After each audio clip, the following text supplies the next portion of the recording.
Hello, first-time Disney cruiser. Today we're going to be talking about the 10 mistakes that I see first-time Disney cruisers make. And you're watching this video, so I know you're not gonna make them. I'm Christina. I'm a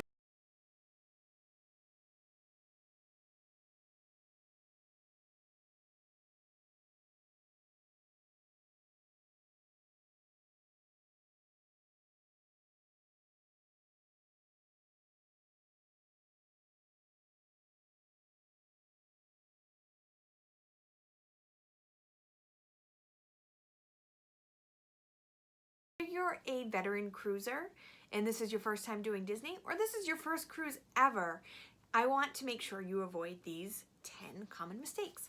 So the first one with Disney specifically is not booking early.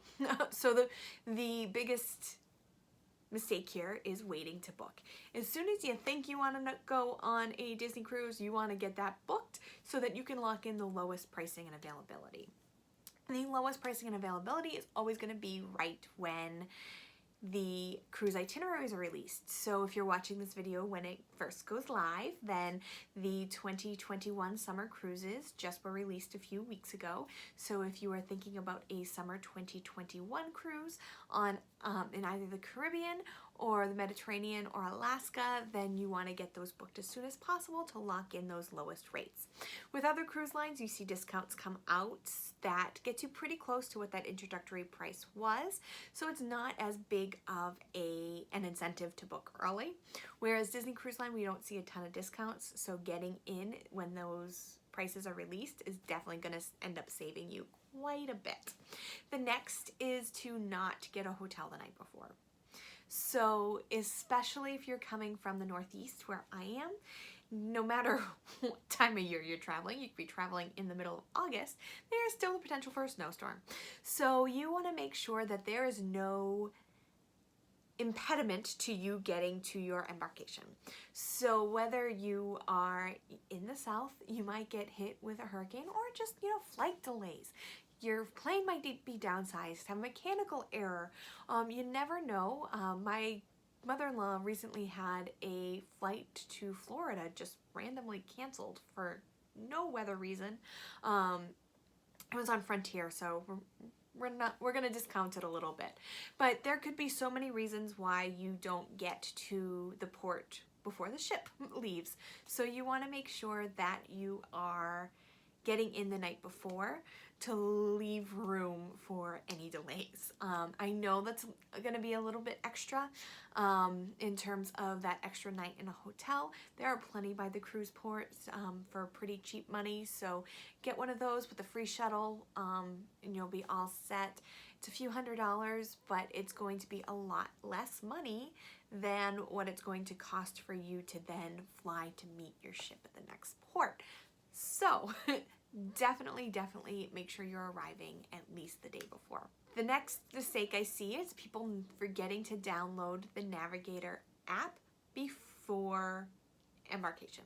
So while you're at home and you're connected to your Wi-Fi, you want to make sure you download the Navigator app. Once you get out to sea and you realize you really want that Navigator app, it's going to cost you to get on that Wi-Fi. It's going to be really slow. So make sure you have that Navigator app that's going to have all of your what's going on the ship and where and the scheduling and the entertainment. So you definitely want to have that as a resource. You're able to message people within the Navigator app, so you don't need the Wi-Fi or data to be talking to people on the ship. Because you definitely do not want to be paying that international data fee when your cell phone bill comes in, and you do not want to be paying for the Wi-Fi on the ship. So that goes for other things you might want as well. If you want to sit and listen to an audiobook, you want to make sure your audiobook is downloaded. If you want to put your kids in front of an iPad when you want a little bit of relaxation time, you make sure your Mickey Mouse Clubhouse is downloaded, or Frozen, or whatever you need on that ship to keep them quiet at dinner, whatever. Make sure that is already on their Kindle or your iPad or whatever device you are using. Make sure any content you want to watch is downloaded. Any Kindle books you want to read, and just make sure everything is downloaded before you get there to avoid all of those additional fees. you want to put them on there before the airport so you can enjoy them on the airplane as well. So there's another little travel tip for you. The other big mistake I see is people not putting what they need for embarkation in their carry-on. So this could be anything you need for embarkation day.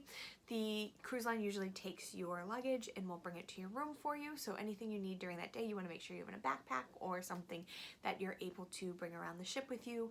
Swimsuits if you want to head to the pool. Your laptop if you need it. I typically work from the ship. I know that's not the normal case, so I don't know why I listed laptop. I need my laptop so that I can work on my cruise. But you might just want your sunglasses, your sunscreen, your book, anything that you might need for a few hours to relax. And the next mistake is not planning adult time. I see a lot of veteran cruisers, especially, thinking their kids didn't enjoy kids clubs on other ships, so they don't think they're going to enjoy them on Disney. That is typically not the case. I would say 95% of the time, your kids are going to rather be in the kids club than with you. I know it's family vacation. I know you want to spend time with your kids, but that's typically what happens. They're going to end up falling in love with all the activities and the counselors. And I mean, I fell in love with the kids clubs. You can drive the Millennium Falcon. I mean, now you can do that in Disney World, but you couldn't before.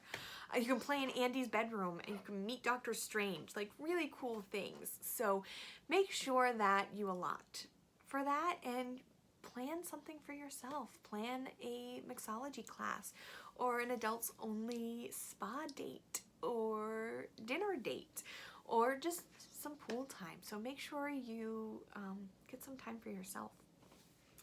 The other thing that I see people not do on their first cruise, but you'll see repeat cruisers do over and over and over again, it's not asking for what you want. If you don't see anything on the menu that you like, but you want to have something that you had the night before, ask. The worst they can say is no. Typically they don't. Typically they'll go above and beyond to accommodate you.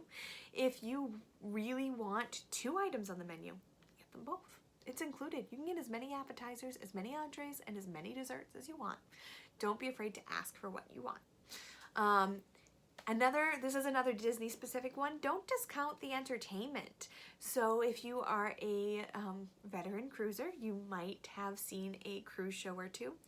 Remember, this is Disney. Disney is an entertainment behemoth.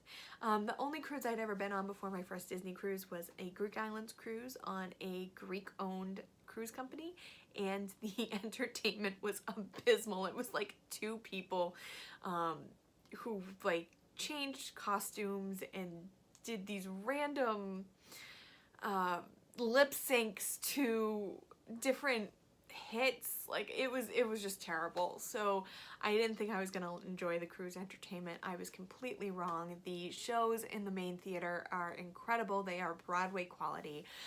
The entertainers in the lobby or the pubs, they're really, really fantastic as well. So if there's something that interests you, go check it out. Do not think that it's going to be like most cruise line entertainments.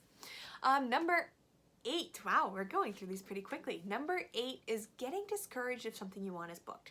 If you're a first-time cruiser, you're not able to book your shore excursions or dinner reservations or activities until after cruisers who have cruised on Disney before have. Sometimes this means that what you want is booked before you get on board, but that does not mean it's booked for the entirety of your trip. So sometimes they hold some back, sometimes cancellations happen. So if there is something you want that you weren't able to get, go to guest services as soon as you step on the ship. Do not go to the buffet, do not go to the pool, do not go straight to guest services and tell them what you want and see if they can help you get it. Another thing that you're going to want to do that I see a lot of people not do is join a pre-cruise group. So if you go into Facebook and you put in your sailing, you'll find a group come up. Typically, it depends on how early out you are. Typically a veteran cruiser will have started this cruise group, and they'll have all sorts of information for you. You can ask questions there. They'll have some fun things like pixie dust and fish extenders. You can join a fish extender group. unless you have kids who are in that age, like that, I would say 6 to 10 age, that they're really into it, I wouldn't do the fish extender. It's just a lot more work for you on your first cruise.